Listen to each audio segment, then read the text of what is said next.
Good morning, everybody. Good morning. I'm just waking up now. I'm so happy with what I'm seeing. I'm very, very happy. Like, I got a lot of acne, pimples, and dark spots all over my face before because of the chemical content products I used. Oh my god, last time I was scared. I was saying, oh, my face is about to spoil.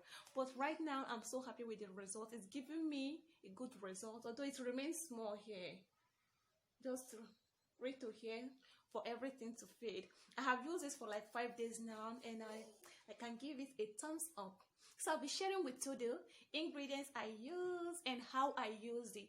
You understand? So if you're suffering from acne, just give this remedy a try, and I'm sure you will never regret it.